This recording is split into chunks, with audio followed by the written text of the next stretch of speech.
Let's do it, folks. Welcome to Dangerous Ideas. I'm Lee Camp. A major attack on a Russian concert hall, and I will be bringing you the details of that you are not getting from your mainstream media because they would never tell you everything. We all know that. I will also be bringing you that the UN has just voted for a ceasefire.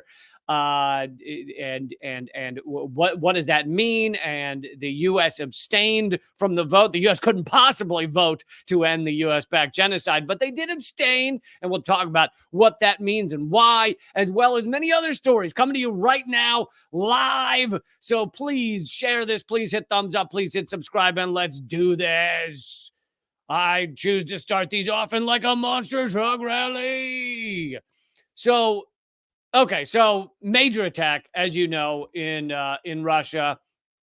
I'll bring you the CNN version of events first, and then we'll get to the stuff that CNN would never tell you.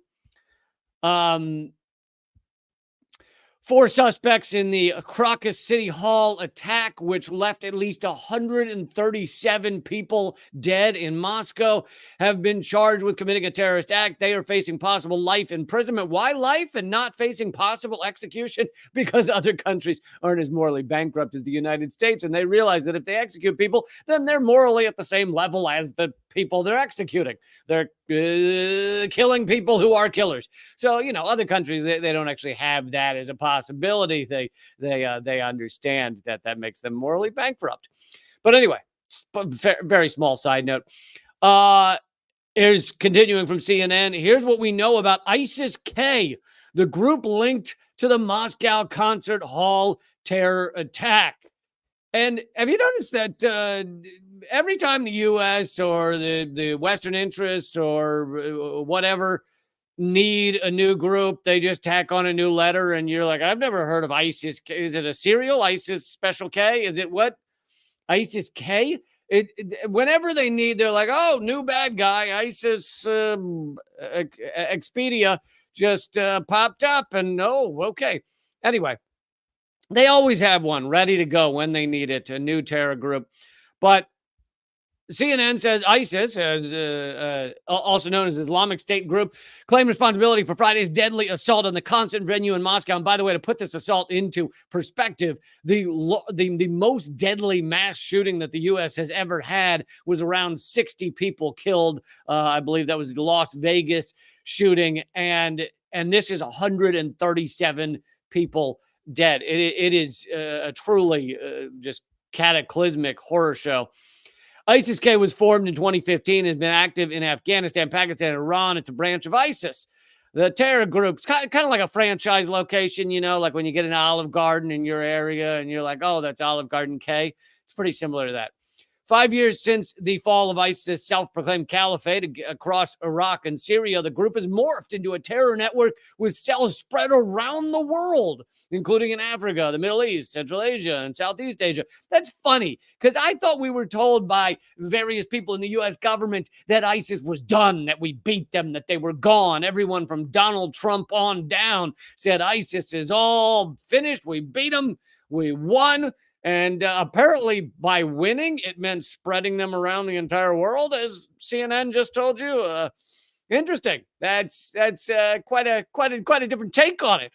We won by spreading them around the world. One more thing here from CNN. ISIS has a longstanding animosity against Russia and Putin. Several experts told CNN Russia has been at the top or near the top of the list of ISIS for many years. So that's what CNN's saying, but many people are pointing a finger in the direction of, you might have guessed it, good old United States.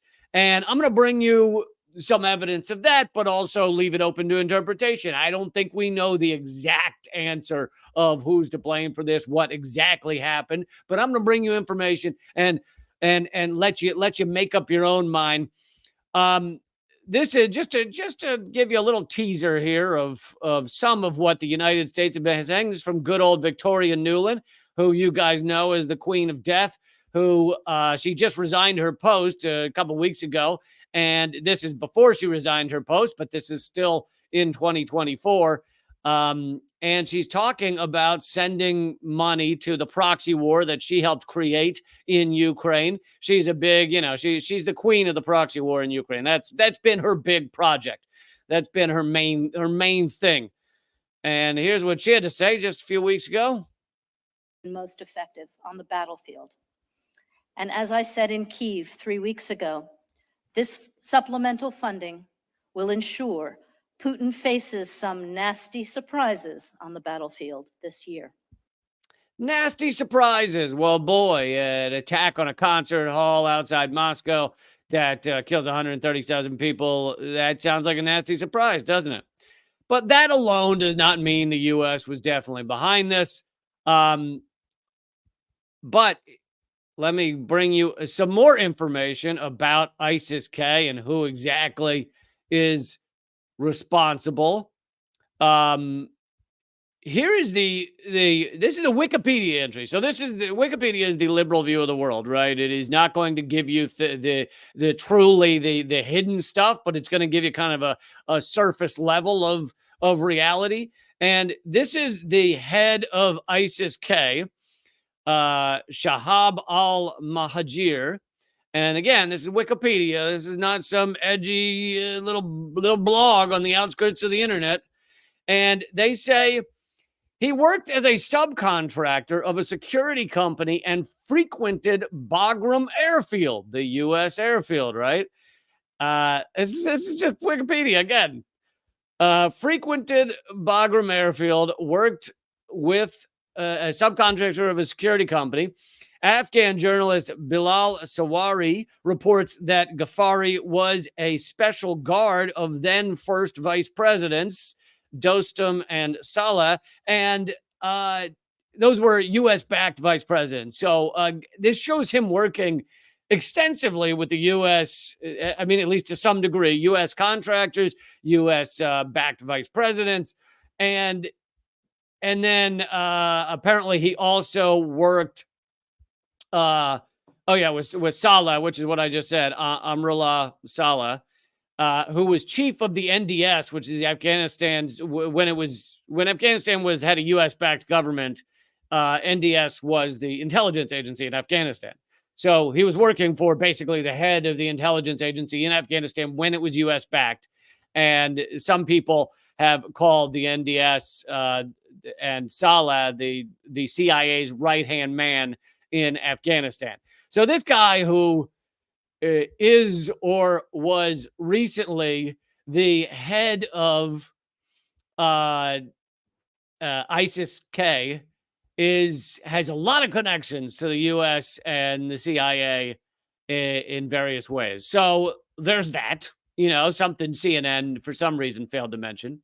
But so that's bringing you the possibility that ISIS-K doing one of these attacks, doing a monstrous attack like this, could actually, yes, it could be ISIS, but it could also be the U.S. working through ISIS. Those things can go together. Or MI6 working through ISIS, or Israel working through ISIS, because they're all part of the U.S. empire. So you've got all these tentacles that do things with ISIS. And some of you may be like, your head spinning. You're going, ISIS, I thought they were just our bad guys. I thought we just fought against them. I thought we just hated ISIS. What do you mean we work with ISIS? And there are many examples of how the U.S. is connected to ISIS. This is from Business Insider in 2015, not an edgy outlet. Again, I just like to point out, I'm not just bringing you the edgy outlets willing to cover this. This is a standard mainstream outlet. One of ISIS's top commanders was a star pupil of U.S. Special Forces training in the country of Georgia. So here you have top commander of ISIS, former star pupil of the United States.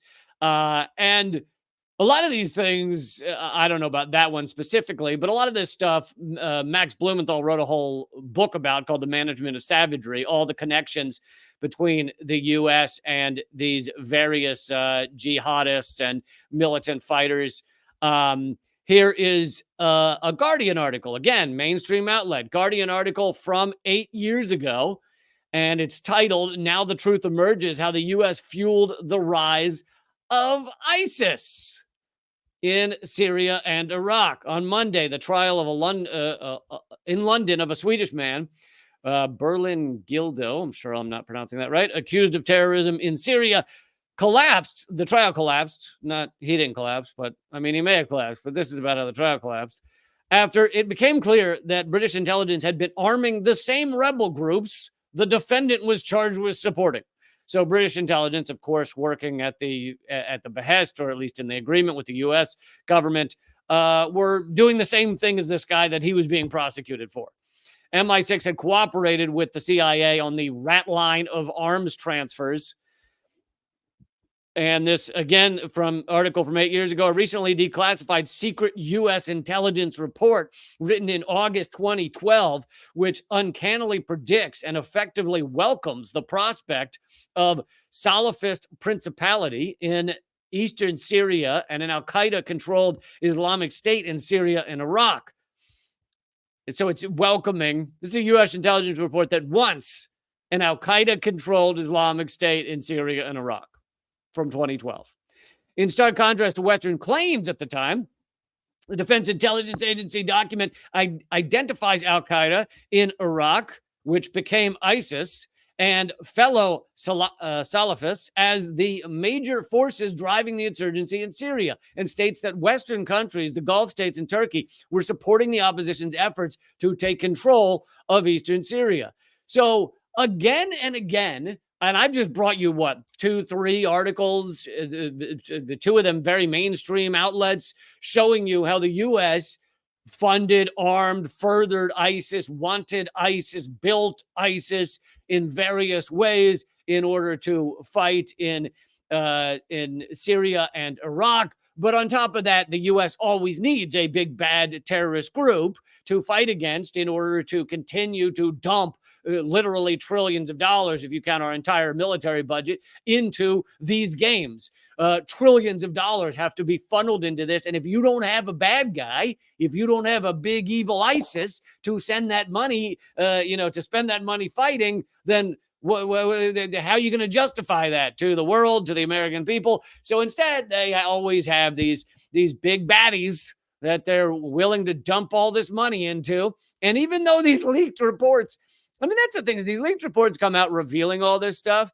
And then people, average Americans, but also all your mainstream media, then just move on and ignore it all, or they cover it for a minute and then act like it never exists again. I mean, CNN may be covering ISIS-K for the attack on Moscow, but they're not fucking mentioning these Guardian articles, the declassified memos.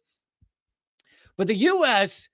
has funded and armed so many of these groups in order to keep instability, in order to keep war going, in order to keep instability in Syria or Iraq, or, example after example. And this is from 2016, the LA Times. In Syria, militias armed by the Pentagon fight those armed by the CIA. So talk about keeping instability, keeping conflict. We were funding both sides of various conflicts. We also were funding and arming the Taliban as we were fighting the Taliban in Afghanistan.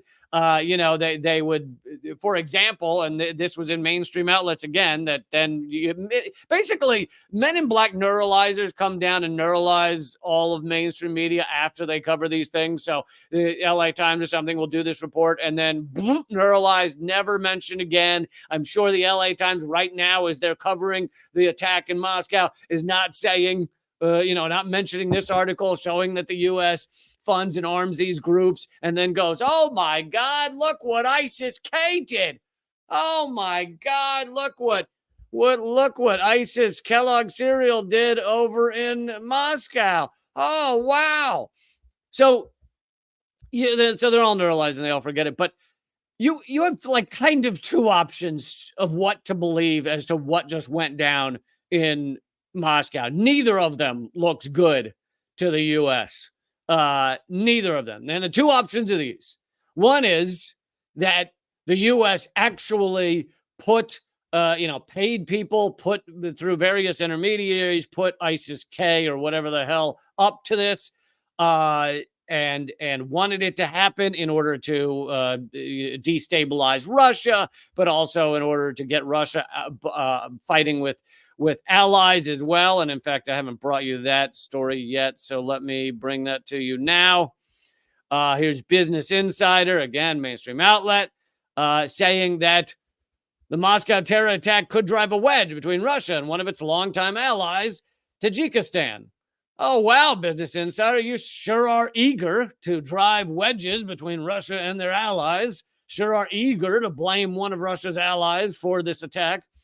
But anyway, so get back to the two things we could believe right now, that and both I'd say are possibilities from the evidence I've seen, but maybe someone has more evidence. But the evidence I've seen, two things are possibilities. One is U.S. absolutely, CIA fingers on this, put these people up to it. The other, which is slightly more favorable to the United States, but still not good, is that ISIS-K or whatever the hell did this all on their own and with no input from the U.S., but still ISIS in general, including ISIS-K through G plus P and Z, would not exist without the U.S. doing the U.S. shit. Without us going into the Middle East and destroying these countries and destroying Iraq and sending everybody off into the hinterlands with their guns and helping to destroy Syria, and without the U.S. funding and arming these groups, even if it was 5 years ago, and we have an armed ISIS-K and it's got to be 3 weeks now. We have nothing to do with them. Even if that's the case, you still helped build up these people that did this attack, apparently. So those are your two options. And I don't think your mainstream media is giving you those two options, right?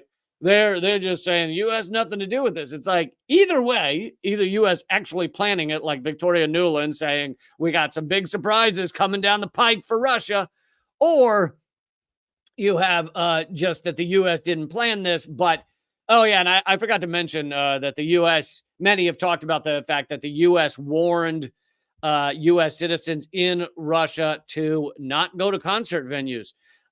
Here's the quote. The embassy is monitoring reports that extremists have immediate plans to target large gatherings in Moscow to include concerts, and U.S. citizens should be advised to avoid large gatherings over the next 48 hours. They stated that on March 7th, so less than 20 days ago. ISIS claimed responsibility for the attack. When they put out that report, when the U.S. put out that report saying, beware American citizens, concert halls, etc., Russian President Putin dismissed the U.S. warnings as, quote, blackmail. Just days before the attack, Putin said, quote, all this resembles outright blackmail and the intention to intimidate and destabilize our society. So that happened before the attack. The U.S. was warning Americans not to go to concert halls. Now, some people are pointing to that and saying, see, the U.S. did it. If the U.S. didn't do it, why would they put out that warning before it happened? But I actually think that, here's the thing, the U.S. doesn't actually care about American citizens like at all. So I don't actually think the U.S. government would care if U.S. citizens got hit in a concert attack that much. So if the U.S. was planning something like this, it actually seems to me unlikely they would put out that type of report saying, beware, about to happen. So I actually don't think that just points to the United States. But like I said, even if the U.S. didn't put these guys up to this specifically, they helped create ISIS. Like there are countless articles you can go read right now about how important the U.S. was and is in the rise of ISIS, now apparently in the making ISIS something that's around the world. Yeah, it's all there. It's all there for the finding. But instead, your mainstream media ignores all of this and just says, ISIS-K, those bastards. That's all they do. And of course, then also tries to foment rifts with Russia, tries to destabilize Russia in a myriad ways. Okay, so I am also bringing to you in just a moment news on the UN voting for a ceasefire, other updates on Israel's special genocide operation, which is now in day 171, 170 days. We are almost at the half a year mark of Israel committing genocide on the Palestinian people. We're almost at a half a year of this fucking horror show. And yet it continues. It just continues. It just keeps going. It just keeps going. Israel is monstrous to continue this genocide. 32,333 Palestinians have been killed and 74,694 wounded, but that does not count those lost underneath the rubble. So really, we're likely over 40,000 people murdered in half a year. I'm going to bring you more updates on that, but I wanted to bring you an update on Julian Assange real quick. By the way, everyone, please hit thumbs up, hit share. Let people know about this. I'd love for you to throw in some super chats, whether you're watching this live or taped. I know a few thousand of you will watch this live, but tens of thousands of you will watch this later. Please hit the thanks button. If you're not watching it live, you're watching it live, you can hit the super chat button. So there's a way to donate and support the show live or not live. On YouTube, it's like a $, a heart on it or something. Anyway, thank you so much for all the super chats and all the support and everything. We are growing this channel despite all of the suppression and all of the efforts to stop this channel from growing, to stop my stuff from growing, to cancel my career. I am the most censored comedian commentator in America, if you add it all up. And but thank you guys for making sure this is still here. And can you please hit thumbs up and share and those good things? I do these 4 days a week. So even if you don't get the alerts, just show up Monday, Tuesday, Thursday, Friday. Okay. Oh, and tomorrow, Chris Hedges. Chris Hedges should be here tomorrow. I always throw in a should because, you know, it's when you're doing live things, people get confused time zones and all kinds of crazy crap. So 90% chance Chris Hedges here tomorrow. All right, let's get an update on Julian Assange. That could be big. I was skeptical of this at first, but now we do have confirmation from Consortium News, which has been amazing on the Assange topic. They cover it all the time. And so it's about a week ago, the Wall Street Journal put out a report saying that Assange's lawyers are engaged in a deal with the U.S. government that could set the imprisoned publisher free. Now, when the Wall Street Journal put that out, Julian Assange's lawyers said that that there was no evidence of that. And so I was very skeptical. Wall Street Journal, far right-wing garbage outlet. So I was very skeptical. However, this article from Consortium says that Consortium News has learned this off the record as well, which is some verification that is not Wall Street Journal. So that is good news. Lawyers for Julian Assange and officials of the U.S. Justice Department are engaged in talks for a possible plea deal that could see Assange walk out of Belmarsh prison in London as a free man, according to a report Wednesday in the Washington Journal. The newspaper said the DOJ was considering whether to allow Assange to plead guilty to a reduced charge of mishandling classified information, which is a misdemeanor, which would mean he's been tortured for 10 years for a misdemeanor, even if that were true. However, even that is garbage, but still, I would very much want him to take the plea deal because I do not want to see such a hero die in prison, and what they've done to him is just egregious on so many levels. It is the U.S. empire just exerting their wrath on someone who brought you and me the truth. We learned the truth from him, and they're still reeling from it. They're still furious that we know of their crimes. To continue from the article, he is currently charged with felonies for allegedly violating the U.S. Espionage Act, which you can't violate the U.S. Espionage Act if you're not an American or functioning in America. You cannot violate the U.S. Espionage Act if you are from another country, in another country, not a U.S. corporation, not connected to the U.S. in any way, because saying that you could violate the U.S. Espionage Act means that U.S. laws apply to everybody in the world. Everybody. Anybody in the world, you have to abide by U.S. laws at all times, including lost tribes in the Amazon. never had contact with a single human outside of their tribe deep in the Amazon. They have to abide by U.S. laws. If they were to, reveal U.S. war crimes, then they'd be arrested on the Espionage Act. Maybe they could even be arrested for loitering. The U.S. a lot of cities have no loitering laws on the books. So one of those lost tribes is just hanging out by a tree. They get arrested by U.S. cops for loitering by that tree deep in the Amazon. Anyway, for allegedly violating U.S. Espionage Act and for conspiracy to commit computer intrusion, charges that carry as much as 175 years in prison. And this deal, him taking the plea deal, could see Assange eventually walk free if the 5 years he has already spent in London's Belmarsh prison is counted as time served.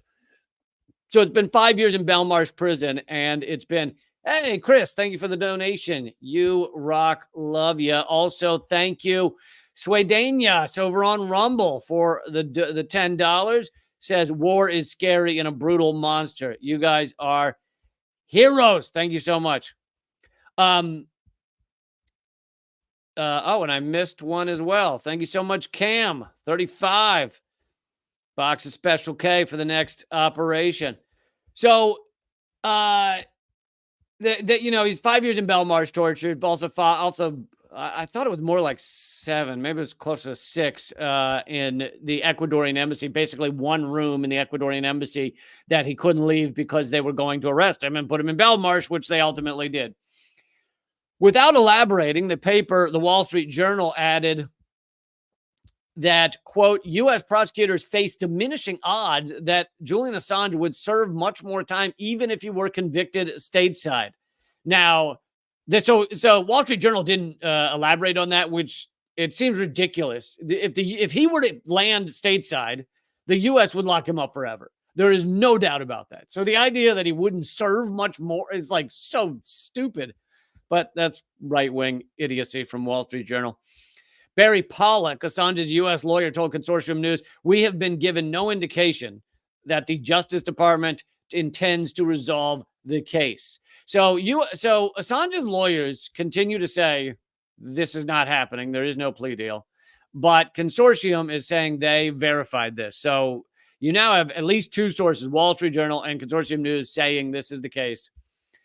And they make the point, Consortium, Joe Laria at the Consortium News makes the point, if one side is unhappy in a negotiation, they might very well say that the other side has no intention of resolving the case. Meaning, if Assange's lawyers do not like the look of this plea deal, they may be saying publicly that this is not resolved because it doesn't look resolved to them.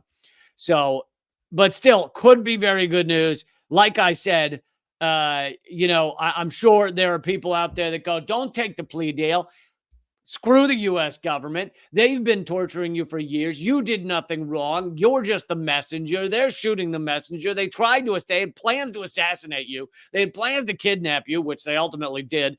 They are a horror show of just moral bankruptcy, and screw them. I hope they go diddle themselves with a rusty fracking pipe. And you may say that, but here's the thing. You're not the one being tortured in Belmarsh prison.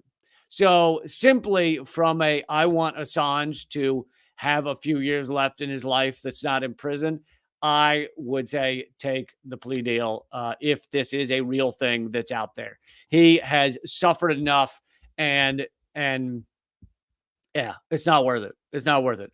Now, if they give him some kind of fake plea deal, which he very well is smart enough to turn down, where he thinks he's pleading to get out early and then they lock him up forever anyway, that's a different thing.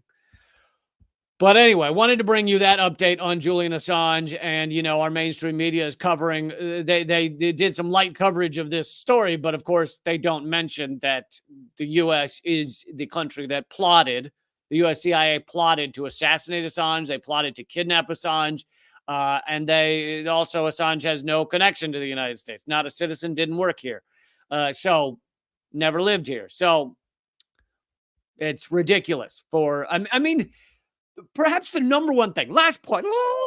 point, perhaps the number one thing that your mainstream media should care about, other than the fact that one of their colleagues is being tortured for doing their job better than they ever could, other than that, the biggest thing your mainstream media should care about is if this goes through, if Assange is prosecuted in the U.S. and locked up in the U.S., it means anybody in the world is supposed to abide by U.S. laws. That's pure insanity. Pure insanity for the entire world to be under the wrath of U.S. laws. Okay. Moving on. Please, everybody, hit share, hit thumbs up. Always fighting this press, and thank you so much for the super chats for helping keep this show going. And I'll do my best to answer super chats soon after they are thrown in there. But anyway, the UN Security Council, day 171 of Israel's special genocide operation, murdering children endlessly at a rate that has never been seen in modern war, not in the past few decades. 45% of all those being murdered are children. In average modern warfare, you're talking like 6%, 8% maybe of children murdered. And Israel is lapping that in terms of their brutality and their disgusting genocide operation. And I'm not going to show the video, it's too horrific, but one of the videos has leaked of the IDF murdering four average men walking in an open area in Gaza, just walking along, and a drone bomb comes and murders all four for no reason. And then the IDF said, oh, that was a mistake. But imagine how many it would be if we saw all their videos, if we saw all the IDF videos. Anyway, tensions between the U.S. and Israel were exposed on Monday when Washington stood aside and allowed the UN Security Council to pass a resolution calling for an immediate ceasefire in Gaza. The U.S. decision to abstain on the vote prompted Israel's Prime Minister Benjamin Netanyahu to cancel a scheduled trip to the U.S. by two of his top advisors. Oh, are you guys as torn up as I am? Netanyahu's not coming to town? Come on. That means I got to throw away all my Netanyahu shirts I bought to stand at the side of the parade and the big foam number 1 hands. Man, no Netanyahu coming to town. The U.S. decision to abstain on the vote it would put forward a ceasefire resolution tied to the release of hostages. That resolution fell when it was vetoed by Russia and China. Oh, sorry. The earlier resolution a couple of days ago. I think maybe it happened on Saturday or something, or Friday later, and I didn't cover it on the live stream, that a resolution was put forward and actually Russia and China vetoed it for a ceasefire. Why did they veto it? Because it very clearly had enough loopholes to allow Israel to attack Rafah, which they've started doing, by the way. 2 million, roughly 1.9 million Palestinians are crowded into one city in Gaza because they've been sent there as like the safe zone. So Israel is now preparing and maybe has dropped some bombs on Rafah, the place that everybody has gone to try and be safe. Of course, then there's also the famine killing thousands now, and it'll just get worse.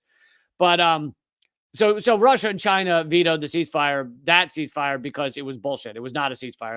It was full of loopholes allowing Israel to continue their genocide operation. And by the way, whenever they mention hostages, oh yeah, all the hostages need to be free. They need to free the hostages. You notice they only talk about the hostages Hamas is holding, which is 100, whatever, 60, 30, I can't remember. But they only talk about that. They never talk about the hostages that Israel is holding, which is like 10,000. There are 10,000 Palestinians or more. It may actually be 15,000. I don't know. The numbers get spotty after October 7th, but 10,000 Palestinian hostages in Israel's prisons, and never mentioned by mainstream media, never mentioned by anyone. Just keep it quiet on those. But always talk about the 130 that Hamas has. This latest resolution put forward by the 10 non-member states non-state members, non-permanent members of the Security Council demands an immediate ceasefire for the month of Ramadan, the immediate and unconditional release of hostages, and the urgent need to expand the flow of aid into Gaza, which is being stopped by Israel.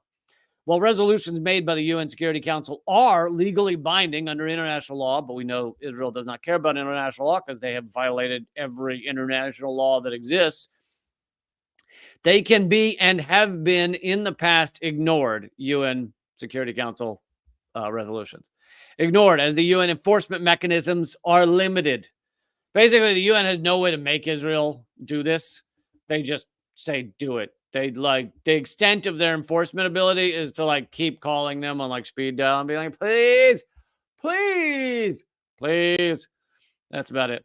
UN Secretary General Antonio Guterres said a failure to implement the resolution would be unforgivable. Straight up genocide, folks, by the dictionary definition of genocide. Dictionary. And I want to point out that we protesters, those of you fighting back and demanding this be called a genocide, that people talk about it as genocide, that people be critical of Israel for this genocide, we are having an impact in so many ways. I mean, I've brought you some of them from Israel's approval ratings or whatever you call them, being tanking, etc. But even people like AOC, Ocasio-Cortez, are now coming around. Just recently, she, by the way, so she's said things about Palestinians deserve rights and things, but she would never say the word genocide. She was always cagey on ethnic cleansing, etc. But she was chased out of a movie theater recently by protesters saying, why won't you call this a genocide? And I think that played probably no small part in what we now see from her. If you want to know what an unfolding genocide looks like, open your eyes. It looks like the forced famine of 1.1 million innocents. We must write our story in this moment of what it means and who we are as Americans. And our story must be not that we were good men who did nothing. Now, clearly, not enough aid is getting in. Clearly, the condition. Okay, so two things I want to say. I'll play his garbage and say it. Two things I want to say. One is, yeah, those of you saying too little, too late. It took her 170 days to call this a genocide. Forget her. Totally understand. Fine by me. I'm not asking you to become some kind of member of the AOC fan club, but I do think those of us who are fighting for this to be called what it is, for it to be talked about this way, do need to accept the wins when we get them as activists. For example, when you fight against a pipeline and it delays the pipeline for a day or sometimes a month, or they have to get more clearances, or their insurance drops them, and then that oil company has to find new insurance for the pipeline. You should still enjoy that win and talk about that win and cheer that win, even if it didn't stop the pipeline. Well, I mean, sometimes it does, but 99% of the time it doesn't. But you delayed their work and you made it more difficult for them to destroy our futures. And so these wins need to be appreciated and talked about and celebrated for a very short time and then back to work. So I'm not saying get on the AOC fan club. I am saying appreciate the win that protesters and activists have gotten AOC and a few others to call this what it is, a goddamn genocide. Anyway, let's play. He already, in the part I already showed, so he basically tries to get her to ignore it. Thank you so much for the donation, folks. Basalat and D, you guys are heroes. I said that like I just stubbed my toe. You guys are heroes. Anyway, first of all, goon Jake Tapper on CNN tries to get her to backtrack basically and say, do you really want to call this a genocide? But on top of that, he gives these okay, we can say not enough aid is getting in. Yeah, is that what we say? Or do we say Israel is intentionally starving children to death? Not enough aid is getting in. I mean, the lightest way you could say this shit in the world is what he does But then on top of that, you'll see he tries to get her to back out of calling it a genocide. Conditions for the Palestinian people are horrific and much more needs to be done. Genocide. The conditions. Sorry, I'll play it. I'll play it in a second. But this is the bullshit you get from these apologists for genocide. Like, imagine if during the Holocaust you were a news reporter and you were saying, look, we can all say what's going on for certain people in the concentration camps is they're not living their best lives. Not enough food is getting in. We can say the conditions are not ideal. But to call this a genocide or to call this bad, is that not too much? Like in any other circumstance, if this were any other people other than Palestinians, it's just like this guy should never be on television again. He is a morally bankrupt piece of shit. And this is like to call it, oh yeah, its conditions are a little rough. Ugh. Disgusting. It's repulsive. And that's your mainstream media. That's your corporate run media. For the Palestinian people are horrific and much more needs to be done. Genocide is a word that has serious and specific connotations and allegations. It's defined by the intent to destroy in whole or in part a national, ethnic, racial, or religious group. So you, just to clarify here, you believe the Israeli military, the Israeli government are actively trying, they intend to destroy the Palestinian people, and not that what's happening is horrible, but it's happening because Israel is going after the terrorists of Hamas who attacked them on October 7th, and Hamas embeds within the civilian population? What a piece of shit. You're telling me that Israel, when they bomb hospitals and schools endlessly and starve children to death, you're telling me that wasn't to get Hamas? Do tell. Like, what are you talking about? You unholy piece of garbage. Anyway, she doesn't back down, to her credit. But, you know, she maybe uses some lighter terms than I would. But. Well, Jake, you're absolutely right. This word is extremely serious. It's one that's taken with extraordinary gravity. And to me, the threshold of intent is a high one. It is a serious one and is not one that is made lightly. However, when we look at the precipice. And I'm going to say something she doesn't say, which you don't have to fight over the threshold of intent because we can see their intent. They've said so publicly. There are many Israelis who have said, wipe Gaza off the map. You know, they're all cockroaches. They're all animals. Turn it into a parking lot. We won't be safe until all Palestinians are gone. They've said these things publicly. Like it's in South Africa's case in front of the ICJ. Like anyway. Of what is happening with a forced famine of 1.1 million Gazans, where multiple governments, NGOs, and even officials within the United States State Department have stated themselves plainly that the Israeli government and leaders in the Israeli government are intentionally denying, blocking, and slow walking this aid and are precipitating a mass famine. I believe we have crossed the threshold of intent. And he looks baffled. Jake Dad was just like, you're saying people did this on purpose, are you? It's just, but anyway, I wanted to give a moment to, you got to celebrate these wins, even as it doesn't mean that AOC is doing a wonderful job on all accounts, etc.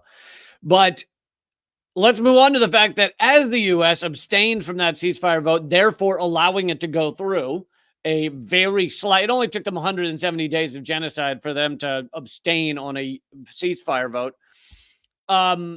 They sent $30 billion to Israel. Sorry, 3.8 billion, not 30, but $3.8 billion to Israel. This is in addition to the tens of billions of dollars they've already sent to Israel. This is in addition to the arms shipments that U.S. is sending, Biden is sending every 36 hours to Israel. Here's from Steven Semler. All but 2 Democratic senators just voted to give Israel $3.8 billion in weapons, violating U.S. law. Defund a UN inquiry into Israel's violations of international law. Defund UNRWA. Worsening famine in Gaza. I've talked a lot about UNRWA, massive relief organization, 30,000 employees. Israel's been trying to get rid of them for years, and now they have succeeded with pure lies. They also tortured UNRWA staff, which is UN staff. Israel has tortured UN staff. They have murdered UN staff. And here's the U.S. defunding that relief agency. And by the way, I also brought you the State Department spokesperson saying this the other day, that this relief agency is important, very important for the well-being of Palestinians. That's what they said on the podium, but at the same time, they supported defunding it. It's nonsense. It just shows that garbage is coming out of our government. The vote also sanctioned the UN Human Rights Council if it highlights would sanction UN Human Rights Council if it highlights Israeli abuses. So basically, they just voted all but 2, including Democrats, all but 2 voted to send billions of dollars of weapons to commit genocide, to defund one of the largest relief agencies in the entire region that gives 9.2 medical visits to Palestinians every year, and voted to basically stop the UN from looking into Israeli war crimes, Israeli atrocities. Just totally egregious. The funding bill would also give $500 million in missile defense cooperation, including Iron Dome, a 1-year ban on past, present, and future U.S. contributions to UNRWA, and it comes with no added political conditions. And here is a little more of what's in this budget that Congress just passed. Again, from Steven Semler. He does great work.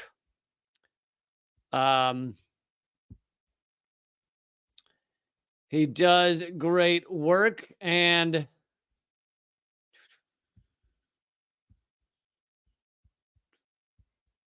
he wrote about the bill, and I wanted to show you this chart, a breakdown of the 2024 budget. And green shows what's been added, so has increased since the year before. And red shows what has been decreased. Well, the Pentagon has increased a lot, $27 billion added to a $1 trillion Pentagon budget. Transportation and housing and urban development gained $10 billion, a little bit. Energy and water gained $4 billion. Homeland security gained another $1 billion. So keep in mind that the $1 trillion also, because you see the Pentagon budget is 830 or 860 billion or whatever, but that doesn't include things like Homeland Security, which is still fucking war. It's still war and death and destruction, and it doesn't include NSA or CIA or all these initials. So that's why it's over $1 trillion. So they just threw another $1 billion to Homeland Security, almost an extra $1 billion to agriculture, and then all the rest lost money from the year before. State and foreign operations, labor and education lost $13 billion. Financial services lost $14 billion. Commerce, justice, and science lost $14 billion. And, Joe Biden is proud of saying, and he often says, and his spokesperson said it just yesterday when she was sitting at the podium. She said that Joe Biden loves to say, don't tell me what a man values. Show me the budget and I'll tell you what he values. Basically, show me where his money goes and I'll tell you what he values. Well, this is where Biden's money is going. This is where the U.S. government money is going.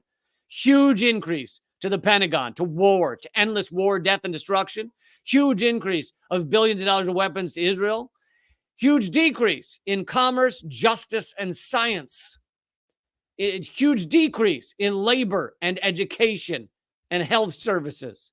So going by Biden's own rubric of how to decide what a person values, clearly we value war, death, and destruction. We do not value workers, health, education, science. I know that comes as a shock, but this is by Biden's own measure, right? Biden told us to look at where the budget goes. I'll tell you what you value. By Biden's own measure, that's what you have. Okay, one more note on this. Well, a couple more notes, but on this genocide. But I am going to go over to rumble.com/Lee Camp in just a minute. I have an update on Boeing. Boeing, by the way, their whistleblower that they have several lawsuits against, worked at Boeing for years and years and said that their planes are dangerous. That whistleblower was found dead in his car in the middle, in between days of giving testimony against Boeing. I brought you that story the other day. I have an update on that, a new update on that, on Boeing. That's coming up, as well as much more. Rumble.com/Lee Camp. That's rumble.com/Lee Camp. Go over to rumble.com/Lee Camp. It's free to watch there. You can also watch on my locals page. If you feel like you've gotten even 38 cents, just 38 cents, that's it, out of this episode, join up at leecamp.net. That'll take you to my locals page. leecamp.net. Locals is like Patreon, except it's better. It has more features like Facebook, etc. So leecamp.net. Go over to my locals page and join up. Scroll down to become a member. Become a subscriber. Don't click become a member. That's the free version, but go down to become a subscriber. And you will support this show. You will make this show possible. And it's 38 cents. 38 cents an episode. Come on, man. Come on, ladies. Come on, men and ladies. Men and people and folks. Come on. 38 cents. Join up over at leecamp.net. If you forget that, you can always go to my link tree, which is on screen right now. And that has all my links. And we'll show you how to become a member. Or we'll take you there and scroll down to become a supporter. Okay, but free to watch right now at rumble.com/Lee Camp. So I'm about to bring you a tweet by Alex Jones that shows Alex Jones, the maniac himself, is less right-wing than Joe Biden, is less right-wing than our entire Congress. That's coming up in just a second. Good old Alex. It's good to see him back, you know? How great is it to have that lunatic back?